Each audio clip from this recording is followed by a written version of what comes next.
Again to anyone watching these Kaijudo videos. Today, back with another kind of solo commentary video for a match I played in the Kaijudo Open that I was hosting on the Rangers Dojo Discord group. So this match is actually between myself and my brother, who graciously decided to join the event and round us out in even 6 players. So I will be on the side of Nature Light Ramp. So again, cover this deck a lot, showcase it already a few times. Just pretty streamlined ramp deck. And my brother is on the side of Mono Nature aggro, so pretty close to the list that Brian Jessing obviously won the last championship with. Definitely where this list came from, but it's also the list that I just basically gave my brother my Mono Nature list when he said that he wanted to play Mono Nature, so this is what I had built at the moment, or at the time. So again, I've covered some of the card choices as well in the deck discussion video, but basically just pretty straightforward, just a pile of evolutions, a bunch of just good nature stuff. Like the deck generates a lot of value through Brood Mom and Gigahorn Charger and Sunclan Tortoise and even Chief Many Tribes, which does a lot of insane stuff. Can be awkward at times, but mostly is just very, very, very impressive. And then got a bunch of 1-drops, so this deck definitely focused on being a little bit more. The 1-drops really make Hatchery even more impressive with the 5-drop cards, Gigahorn Charger and Brood Mom. I'd really like to almost fit a second Gigahorn Charger in this deck.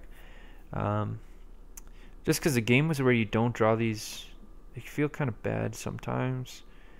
Definitely like it better than Muktak as well. Yeah, I don't have to get too much into specifics in that area, but regardless, this deck just pretty streamlined, pretty focused. Been performing well for Gareth so far in the tournament, so we will see how this matchup played out between the two of us. So, game 1, we'll jump right in. Ignore the 3:20 in the morning time. I'm definitely not a degenerate. So anyways, so I start with charging the Haven, keeping all the ramp stuff. I guess the idea here, Cassiopeia valuing it a little bit higher. Haven being hexproof doesn't matter too much. Cassiopeia probably the better card at stabilizing a board, so that makes sense. And then I just want to keep as many ramp cards as possible. I'm probably going to need to resolve all 3 of these. Obviously, I'm likely to charge one of them to cast some of the others, but I guess I want to speculate if I draw something like a Tendril Grasp or Root Trap, potentially one of those more expensive cards. I might change my decision and be able to, I might be able to adapt and charge one of these instead. So obviously just get the big light thing out of the way. No reason to charge one of these yet. So here I draw Iron Will. So decision. Blockers are very nice in this matchup because I choose cast. Interesting. Yeah, just chump blocking can buy you a lot of time. At the same time, maybe not something I should be planning on there. I'm not sure if that's right in hindsight. Could have been right to just charge the Cassiopeia. Obviously, I run the risk of not seeing a top-end card later down the road if I go that direction. And I might as well just jam this out now while my mana is not going to be taxed by casting these ramp cards. Yeah, interesting. I don't know. Maybe right on Gareth's side. There you go. The Chief Many Tribes plays. He's got stuff. He charged the 5-drop because Gigahorn's just probably worse than Brood Mom overall. Although maybe there's an argument to keep it once you already have all this stuff. You might as well just take the guaranteed. Like, he's already going to do a good job generating advantage. Maybe he can just guarantee the access to the evolution. So that's a conversation to have when you're making those mana decisions. But overall, you probably want to charge one of those, and then he just gets just such a great start for him. Such a great start. So this protects the shield this turn, which is I guess nice, but even then, like, a shield blast there would be really good for me. So so now do I charge the cast? Yeah, I charge the cast. And now do I run this lemon out? I don't. I guess I'm saying I have a blocker already. I probably eat the first attack anyways. I'd rather just get the more expensive card out of the way. Nothing I'm really ramping into with this lemon either. At the same time, if he's breaking cards and I'm getting cards, yeah, that's the thing. That's the thing, is if he breaks shields next turn because I don't chump block, for example, if he were to drop an evolution, ideally I spend my mana on something, it affects the board the next turn. Like Elira potentially would be a nice card to cast in some worlds. And if I'm going to be spending my mana casting Elira, it would be nice to already have the lemon in play so that I can affect the board on multiple turns in a row, as opposed to play the Reap and Sow, which digs me, sets up my hand. Yeah, interesting. I mean, the weenies aren't doing too much in the face of the Ironwool tree if I had drawn something like Lyra to pin a creature down.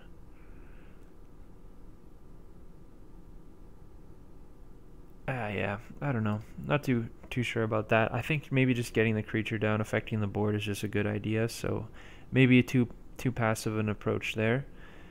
Not respecting the pressure. So here, I mean, Gareth just showing the power of this nature deck. I mean, turn 4, he's dropping a Broodmother. He's got 4 creatures in play. Just drawing Anjak. Oh, yeah, disgusting. Yeah, just finds 2 evolutions, which, I mean, no problem. Just Anjak's crazy good on this board. I mean, yeah, this is what Mono Nature does. Yeah, I mean, going into this matchup, I definitely felt, at first I felt like it was really favored for Mono Nature. As I played more, I realized it's just a really swingy matchup. Like, if I just draw a bunch of ramp and his draw is not this good, maybe like, if he's just, like, hitting me with an evolution because he didn't generate all this extra advantage and have a huge board, or, I don't know, it's just... I mean, Hatchery is really powerful against me. That's one of the main things going on here. I mean, this card is just really powerful against me because I don't have good interaction for it. I mean, and he also, I mean, that's why Sheaf Many Tribes is so good too. You just get immediately value out of everything that you're doing. So like Hatchery, very good against me. If he has a hand like that, it can really snowball. And I mean, he's drawn like this is a really strong, like this is a very, very strong nature hand. So if he has one of these hands, it's very difficult for me to do well. If I have a very powerful proactive ramp hand, which I didn't really have, I mean, I had a bunch of ramp cards, right? So it's hard to say that. Maybe, yeah, I don't know. It's just, if the nature draw is less good and then I have a good nature light hand, I mean, I can definitely just get out ahead and start dropping Andromedas, and then it can go downhill for him very quickly. But games like this, they just look like uncontestable. Yeah, I mean, just everything. So it looked like that turn he decided to just go this direction. Not dropping the Anjak, just building out his board more. Interesting. Keeping everything. Like, just so much gas in the tank. It's ridiculous. So yeah, the games like this, they just get away so fast. And like now I'm up in a bunch of mana. I choose to block, which means like if I do find an Andromeda, I just show him. I guess he wasn't paying attention to what happened. Just no clue. He's just rolling. He's just going in.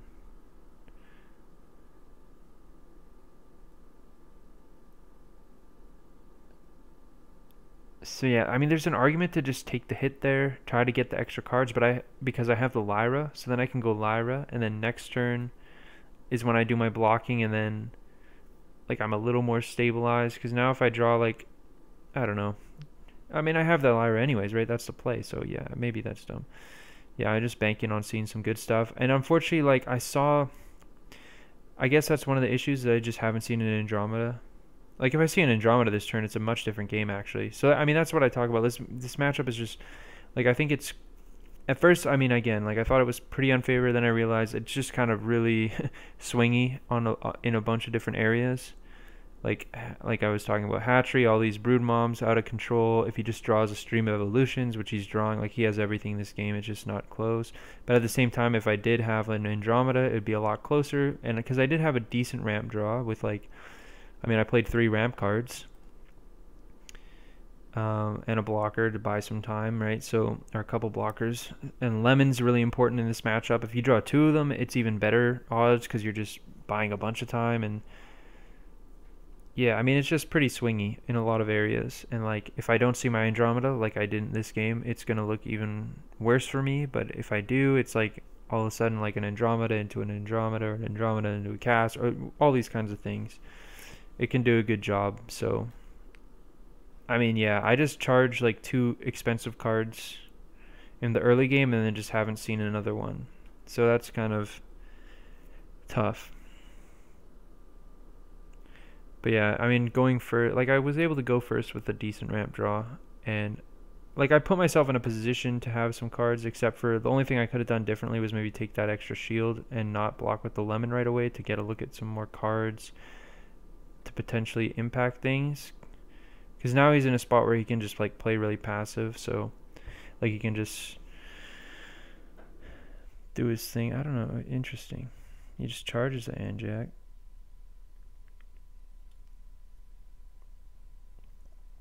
And just goes for the break.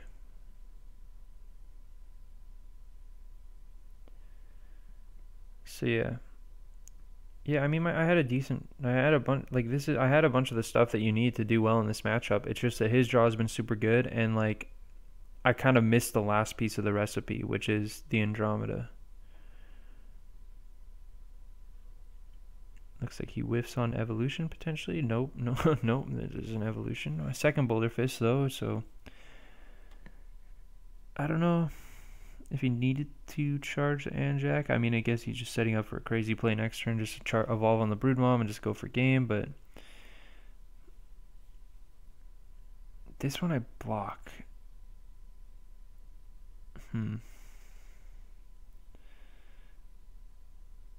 Yeah, save 2. Yeah, I mean, yeah, if I don't block, then I'm potentially facing lethal, so I guess that makes sense.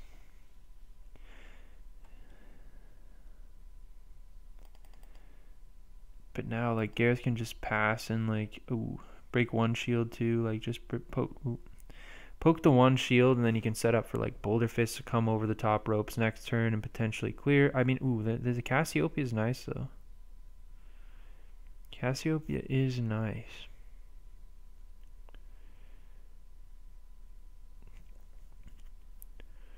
So what do I do here? I draw a Reap and Sow, play the cast, and I guess this is where I took like the weird line, cause yeah, I mean I can kill like the Broodmother. Yeah, maybe charge the Stormspark is better. Save that that. Yeah, cause like what I could do here, I mean I could try to control the game, which is gonna rely on me finding some good cards on like consecutive turns. Like if I just go, because I know one of the cards in his hand is Boulder Fist. The other card is something he like held in his hand and charge Anjac for, so maybe another Boulder Fist. Maybe just, I don't know, something, yeah, I mean probably another Boulder Fist, right? Maybe like a second Roll Core, but yeah, I don't know. Seems weird. So likely readable that his hand's pretty inactive. So what I could do is just go like kill the Broodmom this turn. Next turn he untaps, maybe just plays a dude. And then I untap. Then I can clear 2 more dudes. And then I guess like he's left with 3 guys, but then a potential Boulder Fist. So like I'd be losing on board, barring a Shield Blast. But like if I draw Haven, I mean that's not that great. Or no, Haven is good because I mean I'd probably still be facing lethal, but like I'd be in a spot where like yeah, like it blocks a Boulder Fist at least. So then I'd be facing down like what, 2 hatcheries, maybe the extra creature he plays, and like a Gigahorn Charger, which obviously would also be lethal. But I mean an Arbiter might save me. A Stormspark might save me, a Tendril Grasp might save me, depending on the order he attacks. So, like a Haven could potentially stabilize me and then set up for like lethal on the following turn. A Andromeda off the top could potentially...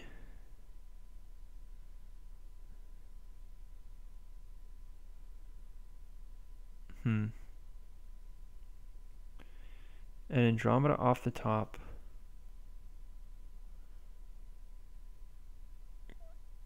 Yeah, I mean that does a lot, right? Yeah, I mean it doesn't really solve the boulderfish issue. Yeah, I mean if he plays a creature, it's kind of a big deal because then yeah, 3. Like I mean, still in a spot where I need a shield blast, but like I mean, I have 5 shields, so it's kind of crazy. Like Andromeda would obviously be great. Another cast back to back would be great. So I'm basically banking on like if I take a passive board control role, I'm basically banking on like a top deck. Now I could like have held the Reap and Sow, and Reap and Sow does a really nice job like digging for Tendril Grasp, which means I could have just held that for the following turn, because if I take that passive turn, it gives me more looks. If I whiff on 10 drop, then I can just go, okay, Reap and Sow, look for Tendril. Tendril clears 3 dudes, and then I clear 2 more, and then I've cleared his whole board. And then he untaps, like if he just plays a weenie that turn, like, I mean, Tendril clears 1 more thing. If he holds something in hand, like another Evo, then his hand's pretty inactive, and the best he can do, I mean, he could just, obviously when he goes up 3 mana, then he can do a lot. Ooh, one thing I forgot though is that he's just got the double hatchery is crazy. Yeah, frig, that's so crazy, because then he can just boulder fist. Yeah, it's so crazy. Damn, yeah, hatchery's so broken, dude. Holy smokes. But yeah, no, I can clear one of them. I could clear one of them to be defensive, and then at that point, like he needs to drop a 1-drop to potentially boulder fist, right? To kill a dude. But if he whiffs on 1-drop, just like draws like a 2-drop, or yeah, I mean 2-drop, he can also boulder fist, I guess, to clear my dude.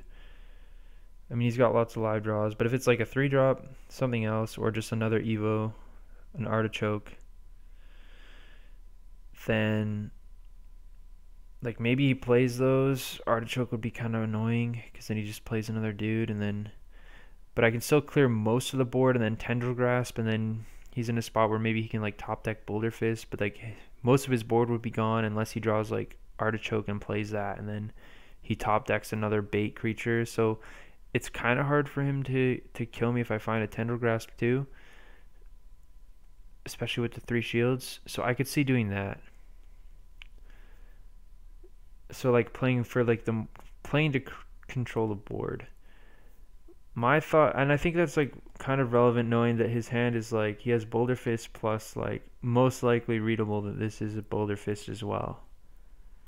But I don't know if I was thinking on that level in this game, because oh man, yeah, like I think it's probably feasible that I need a top deck, but it's somewhat feasible with like a bunch of decent draws in my deck that I could get there. If I whiff though, I probably just lose on the spot, right? Unless like I find even a Storm Spark's pretty not gonna do much. So, and I think one of the issues about my spot too is that like he just has that, like with those 2 hatcheries, he's got so many outs to like just drop a Boulder Fist next turn. And I think what I do is like I kind of see red here where I'm like I have a potential 2-turn lethal if he doesn't have Artichoke, because I can obviously just break 2 shields, and then next turn I can go break 3 with Cass and then go for game with Lyra. So my thought process here is just his board is too insurmountable. Like I just covered, I'm gonna need to draw to like stay alive. It's just too much. Even if I draw, maybe it's not even likely enough. I'm just gonna try to like cross my fingers and pray, and I'm just gonna break 2 and then go for that 2-turn. I think maybe in this process the double hatchery, like I don't know if I was thinking about that, because there's no way he doesn't find a bait, and that's just an onboard answer to my Lyra, because he can just play any cheap creature in his entire deck, which he's very likely to see off of 3 cards, and he can just play that and kill my Lyra. So I think just bad play. I think just given that that's the case, I know he has a literal answer in his hand. I know I got access to a ridiculous amount. Like he can have 12 mana next turn. Like, yeah, there's no way that hopeful plan gets there. So just kind of a ridiculously like bad. Like it's just bad. Just really bad. Like there's enough draws in my deck that give me a chance. Keeping him on low resources kind of gives me a chance. He would have top decked the Horn Chameleon. He would have dropped this Boulder Fist. He would have killed my Lyra. Maybe broke 3 shields, but maybe that's a risk for him to do. He could have just killed my Lyra with one of the Boulder Fists. So I was probably dead either way. So whatever. Yeah. Because then I only kill one thing, and then, yeah, his board's... Yeah, I'm just dead. So whatever, but I think that play was bad. If he bricked on an Evo... I mean, he could also just pull the defensive Boulder Fist, evolve to protect one of his creatures. So, yeah, this game's just tough to win. But I think this attack was less likely than, like, having good draws and decent shields. Because I just lose to, like, something on board, which is the hatcheries. Like, I don't know, maybe my brain, like, I don't know. Like, when I'm actually playing the game, it feels like I just like don't think about things. So yeah, I mean, now Gareth's thinking, what do I do? And I think what you do is just probably just kill the Lyra. I mean, yeah, probably just kill the Lyra.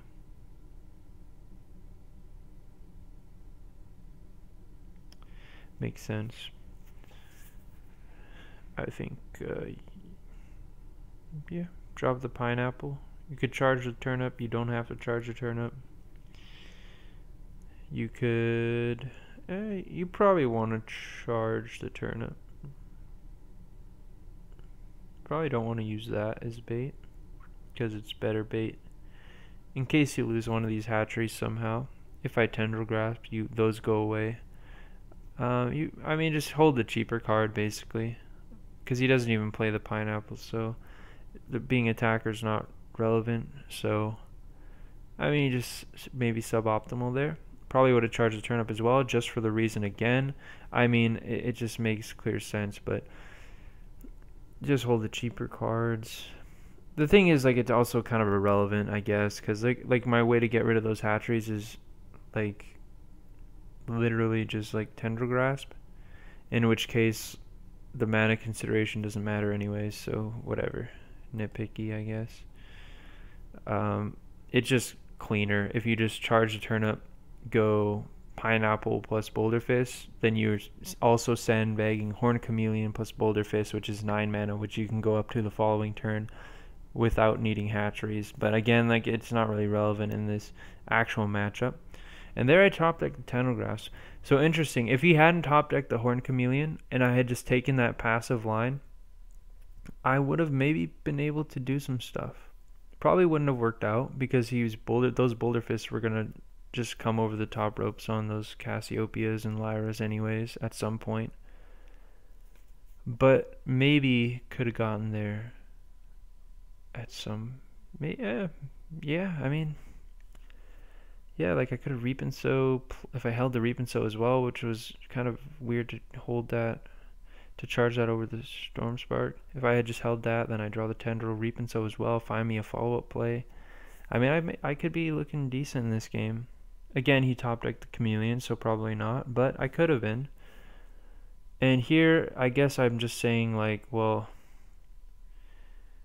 now I just lose. So I could clear a creature, which doesn't do anything.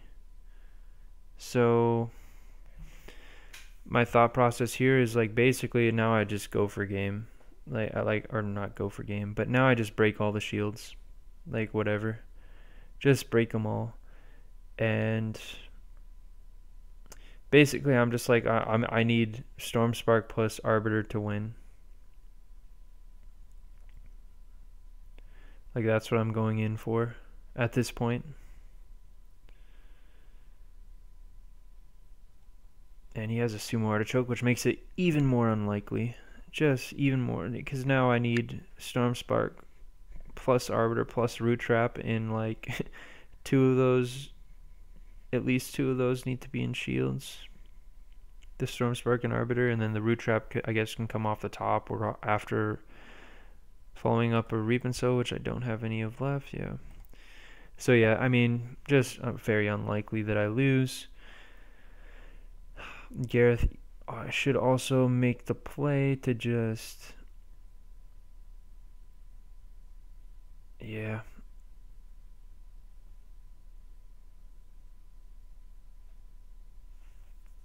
I mean, I think he Boulder Fist on Boulder Fist, which is kind of irrelevant because you can just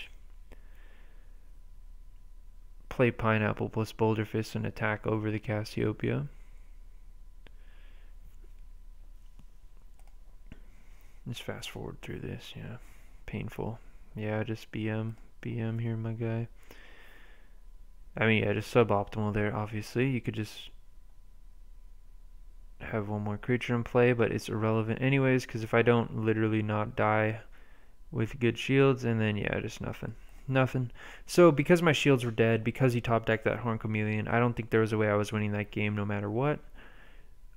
But I don't think my decision was the best on that turn where I charged Reap and Sow and played Cassiopeia. I think I should have played defensively, should have held the Reap and Sow. So not great by me. Also some weird decisions early, maybe played a lemon at the wrong time. On Gareth's side, I don't know. I mean, he's just had a ridiculously strong draw. Yeah, I mean, maybe an unnecessary charging of an Anjac, but I don't even know if that's really the case. Just giving yourself the... Yeah, I mean, it probably isn't the case. Because again, those hatcheries are netting you so much mana anyways, and the only way they're getting off the table is most likely going to be a Tendril Grasp, in which case you're going to have all the mana to play that Boulder Fist most likely. And having an extra Anjac can't really hurt. At the same time, he had so much it didn't really matter either way. So jumping into game 2 here, once again I get to go first.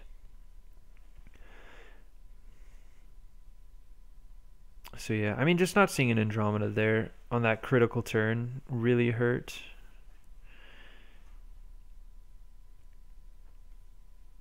Instead, all I had was a Lyra instead, which when you're on 9 mana, you really want to see that Andromeda, particularly in this matchup, which is why it's so swingy. Like if I have a quick ramp draw and an Andromeda, it's very strong. So my opening hand, not very good.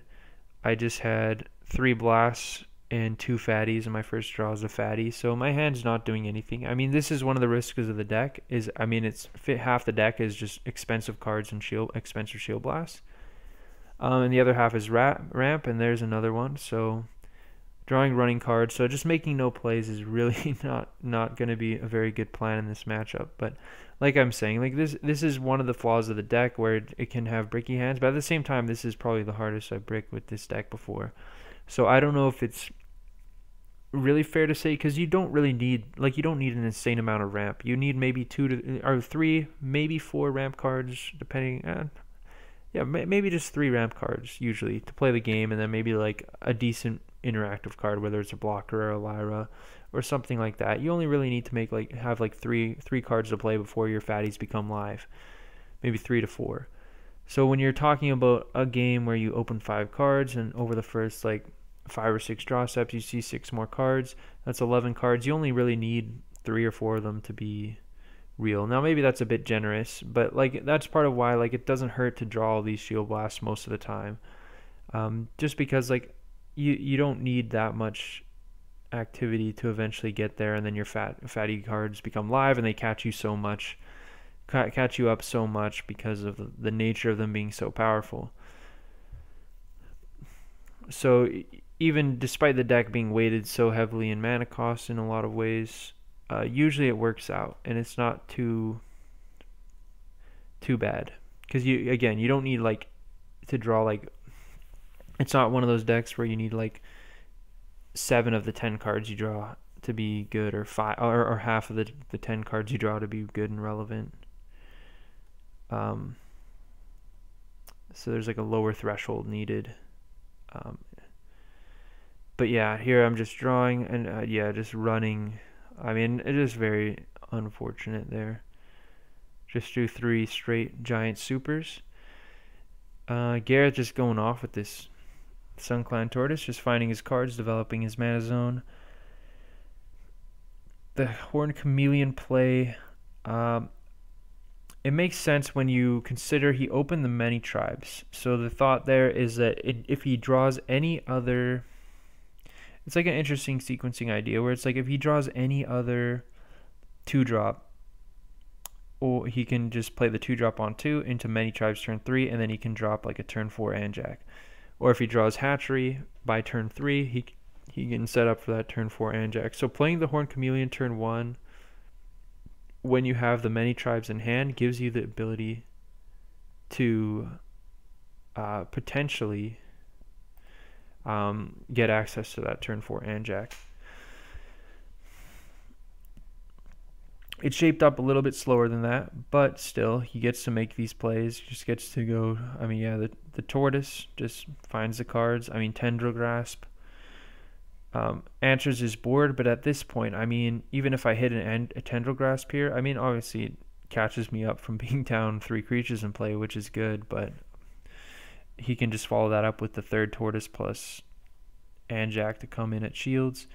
And yeah, this is just really rough for me. Just draw, like, I mean, my hand is so, I mean, I opened a bad hand, which is fine, because in this game you have a lot of time for your hands to shape up. Like, I had two or three draws to maybe see like a Sprout or an Energize or a Reap and Sow, and then maybe get a bit off the ground. Obviously still going to be slow in the face of this, but like, I mean, Ironwool Tree would have been a good draw, and Lemon would have been a good draw. Just if I could chain a couple of those cards, then my hand just shapes up nicely enough, and then I have this time around I actually have the Andromedas to play towards. Unfortunately though, like, I mean, I just drew 4 straight supers and passed turns 1 through 5, which is definitely not something you can afford to do in this matchup. I mean, yeah, just like, I mean, passing those first 5 turns in a row is just not good. Yeah, like, I mean, a Tendril Grasp would have been fine there, but again, it doesn't get me too far. I mean, it doesn't really get me too far ahead. Like, it answers the board and eliminates that pressure. I mean, Arbiter probably would have been the best thing if he just poked and hit, because then I can just clear a creature, keep something in play, but yeah, at this point, I mean, looking very grim. He can just poke with the small creatures first if he wants to. Root Trap could potentially punish that. Like, Root Trap plus Tendril Grasp could be annoying for him, because if he pokes with the shield, breaks a Root Trap, and then he keeps poking. Like, I kind of need something like that is for things to go my way. Unfortunately, hit Mana Storm, which, I mean, would have been nice if he broke that the previous turn, because I could have at least had a card to play. And yeah, he breaks here, and yeah, I get the Arbiter, which unfortunately, like it keeps me alive there. But if it would have been so nice if that was maybe what he poked the previous turn, or, I mean, it's still, I would be facing 0 shields, so it doesn't really matter either way. He'd be down, or maybe I wouldn't have, because I would have cleared a creature. So I don't know. But I mean, this is just rough. Like, I made, yeah, I mean, just 0. I didn't make a single play though. The first play I made in the game was the last shield Arbiter to keep me alive before scooping the following turn. So, I mean, that game I just got run over with just a really, really terrible draw. But again, like I said, that part of that's the nature of the list. But at the same time, I don't even want to say that, just because, I mean, this can happen. Obviously, it did happen, but it doesn't happen that frequently, I don't think, just because of how things play out usually. But